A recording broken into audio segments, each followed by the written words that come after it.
tiga. Assalamualaikum warahmatullahi wabarakatuh. Halo teman-teman semuanya, kami dari kelompok 5. Saya Raid. Saya Rizky. Saya Sianrin Terisi Tangkulan. Saya Karin Putri Vanessa. Saya Dias. Saya Rido. Kami dari kelompok 5 akan membawakan materi ikatan ion. Disaksikan ya teman-teman. Oke. Lihat guys. Oke, halo guys. Saya Filipio Dias nih mau membacakan pendahuluan tentang ikatan kimia. Ikatan kimia adalah gaya yang mengikat atom-atom bersama-sama dalam suatu molekul atau senyawa. Ikatan ini terjadi karena atom-atom ingin mencapai kesetabilan dengan memiliki konfigurasi elektron yang lebih stabil, biasanya menyerupai gas mulia. Oke, ada 3 jenis nih guys.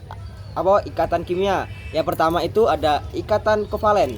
Ikatan kovalen terjadi antara 2 atom berbagi pasangan elektron, seperti contoh molekul air H2O. Kemudian ikatan ionik.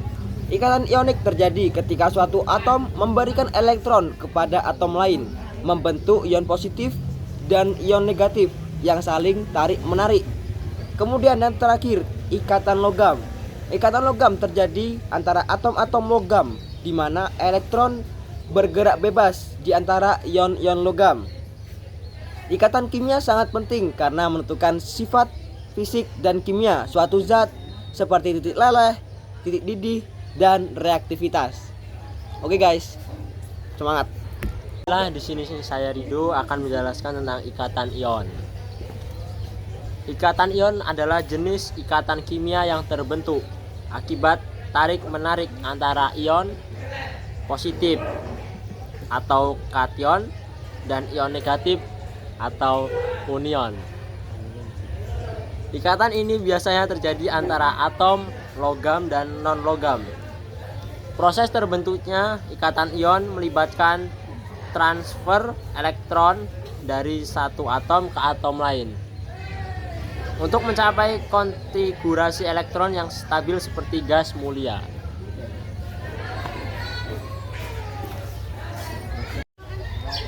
Baiklah, saya Muhammad Rizky Ramadhani akan menjelaskan tentang proses terbentuknya ikatan. 1. Transfer elektron. Atom logam cenderung melepaskan elektron dari kulit terluarnya untuk menjadi kation. Atom non-logam cenderung menerima elektron untuk menjadi anion. 2. Tarik-menarik elektrostatik.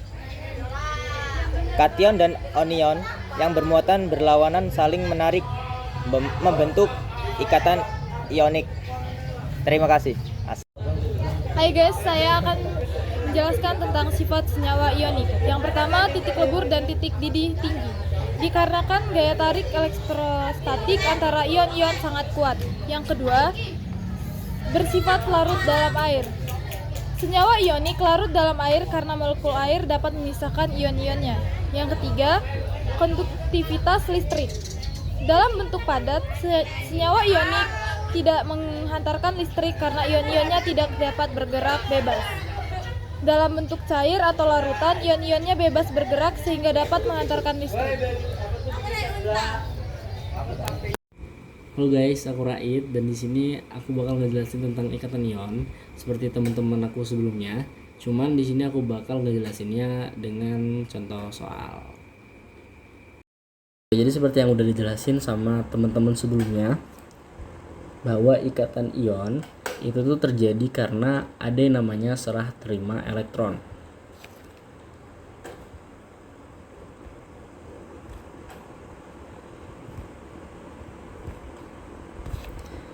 Nah, serah terima elektronnya itu terjadi antara unsur logam dan unsur non-logam.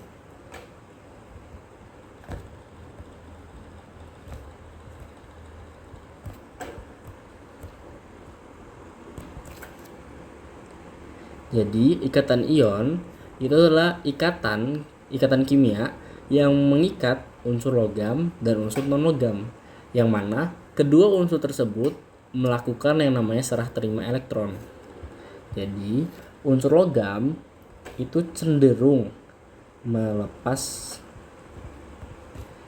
elektron dan unsur non-logam itu cenderung menerima elektron. Makanya tadi disebut serah terima elektron karena unsur logam itu melepas, unsur non logam itu menerima gitu. Dan buat unsur logam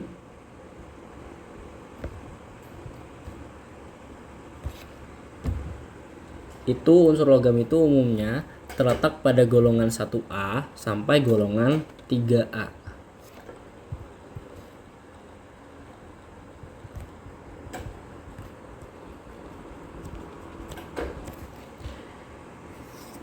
Walaupun demikian, ada beberapa pengecualian nih.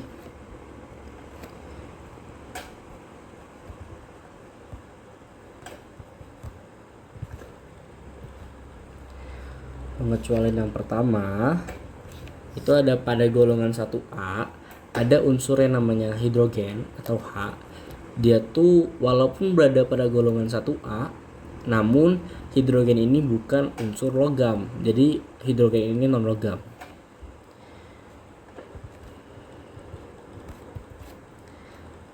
H bukan logam. Pengecualian yang kedua yaitu pada golongan 2A, unsur berelium ya, unsur berelium atau Be, dia tuh logam, cuman pengecualian pada ikatan ion. Maksudnya gimana? Maksudnya gini. Ini aku tulis dulu.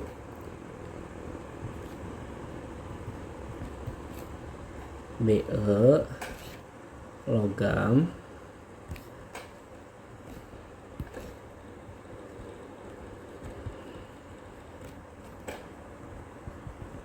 Nah, maksudnya gini guys. Misal, kan Be ini kan logam ya. Be ini logam. Misal dia tuh berikatan sama unsur non logam. Nah, ikatannya ini ya, ikatan yang dibentuk ini tidak bisa kita sebut ikatan ion. Nggak bisa kita sebut. Kenapa? Karena si Be ini walaupun dia logam, dia tuh pengecualian. Jadi, misal dia berikatan sama unsur non logam, ikatannya ini maksudnya keikatan kovalen, bukan ion gitu. Pengecualian yang ketiga yaitu pada golongan 3A. Golongan 3A, unsur boron atau B itu bukan logam. Pengecualian yang keempat, pada golongan 4A yang merupakan unsur logam hanya ada 2 unsur, yaitu unsur Sn dan Pb. Pengecualian yang kelima, pada golongan 5A yang merupakan unsur logam hanya bismut ya. Nah, selain yang aku sebutin ini, berarti dia itu termasuk unsur non logam. Sehingga unsur non logam itu umumnya terletak pada golongan 4A sampai 8A. Oke, jadi kan tadi disebutin bahwa ikatan ion itu tuh terjadi karena ada yang namanya serah terima elektron. Maka pada proses serah terimanya itu terdapat yang namanya mekanisme nih guys. Seperti yang bisa kalian lihat, kalau misal dia tuh golongan 1A, kan itu kan unsur logam ya. Unsur logam itu cenderung melepas. Maka tanda plusnya ini itu tuh maksudnya melepas elektron, yang menandakan bahwa dia itu adalah unsur logam. Nah, yang tanda minnya ini dia tuh berarti menerima elektron, yang menandakan dia tuh non logam. Nah, untuk golongan 4A dia tuh kan ada yang logam sama non logam. Berarti tergantung nih, kalian ketemu unsur yang logam atau non logam. Kalau misalnya dia logam berarti dia plus atau melepas, kalau misalnya dia minus berarti dia menerima elektron. Nah, untuk golongan 8A itu kenapa 0? Karena golongan 8A ini adalah spesial ya, golongan gas mulia. Yang mana gas mulia itu berarti dia tuh udah stabil, unsur-unsurnya tuh udah stabil, jadi kayak dia tuh nggak perlu melepas elektron atau menerima elektron lagi gitu. Oke, jadi sekarang kita lanjut ke contoh soal. Tuliskan proses terjadinya ikatan natrium klorida dan gambarkan struktur Lewisnya. Jadi pertama-tama kita analisis dulu soalnya itu minta apa gitu. Yang pertama dia tuh minta proses terjadinya, dan yang kedua dia tuh minta struktur Lewisnya. Oke, berarti kita udah dapat gambaran nih. Soalnya itu minta proses terjadinya sama struktur Lewisnya. Nah, buat ngerjainnya, yang pertama-tama kita tuh harus tahu dulu si Na dan Cl-nya itu tuh golongan berapa. Karena golongan itu menentukan ikatan valensinya ya. Dan si Na itu tuh golongan 1A yang menandakan yaitu logam. Nah, dan si Cl itu golongan 7A yang menandakan dia tuh non logam. Nah, udah tahu nih golongannya berapa, baru kita kerjain. Pertama, kita kerjain proses terjadinya.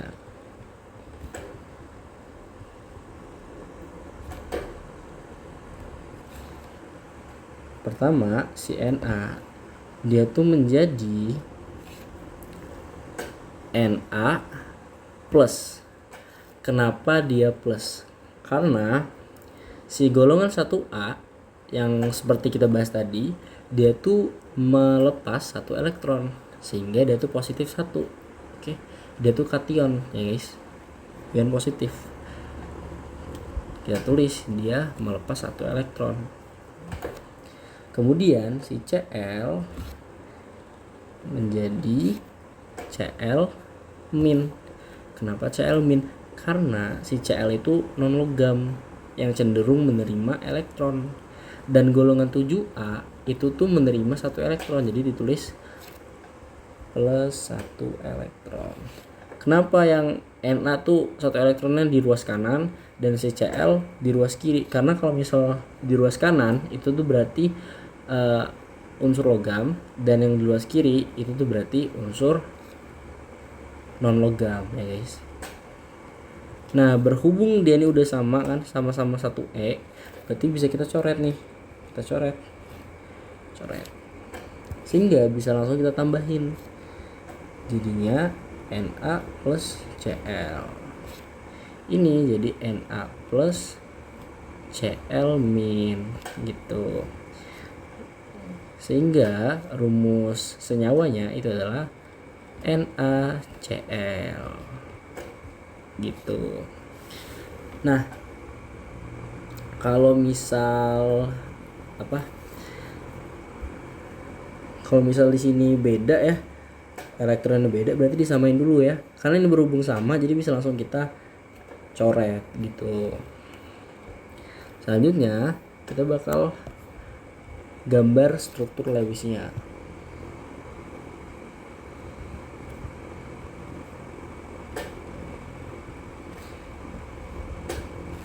Nah, buat struktur Lewisnya, kita ini kan gambarin struktur Lewis NaCl ya guys. Yang mana kita tahu kalau misal NaCl itu berarti Na-nya 1, Cl-nya 1. Jadi di sini Na, di sini Cl. Nah, sekarang kita lihat nih, dia tuh golongan berapa? Si Na golongan 1A. Berarti elektron valensinya 1. si Cl itu golongan 7A, berarti elektron valensinya itu ada 7. Nah, ini aku gambar kayak gini, yang menandakan si Na itu ngasih 1 elektron ke Cl biar dia stabil. Oke. Karena si Na ini kan unsur logam gitu. Sehingga dia tuh menjadi kayak gini. Na plus karena dia ngasih 1 elektronnya tadi. Di sini Cl. Nah, ini Cl ya. Di sini ada bulutan yang dikasih sama si Na-nya tadi. Gitu.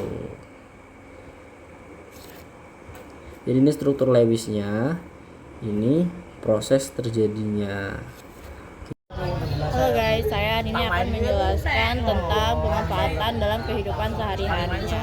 Ikatan ion sangat penting dalam kehidupan sehari-hari karena banyak senyawa yang memiliki manfaat praktis dalam kehidupan sehari-hari. Berikut beberapa contohnya. Yang pertama ada natrium klorida, NaCe atau disebut dengan garam dapur, digunakan sebagai bumbu dapur untuk memberikan rasa pada makanan.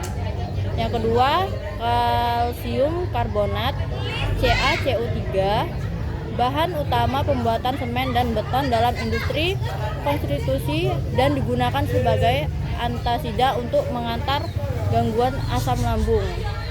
Yang ketiga, kalsium klorida, CaCl2, digunakan untuk mencairkan salju atau es di jalan pada musim dingin karena mampu menurunkan titik beku air. Digunakan juga untuk menyerap kelembapan di udara sehingga digunakan dalam produk pengeringan. Nah, itu tadi penyampaian kami dari kelompok 5 terkait materi ikatan ion. Kami dari kelompok 5 mohon maaf jika ada penyampaian kami yang kurang jelas, dan atas perhatiannya kami ucapkan terima kasih. Kami akhiri. Assalamualaikum Assalamualaikum warahmatullahi wabarakatuh.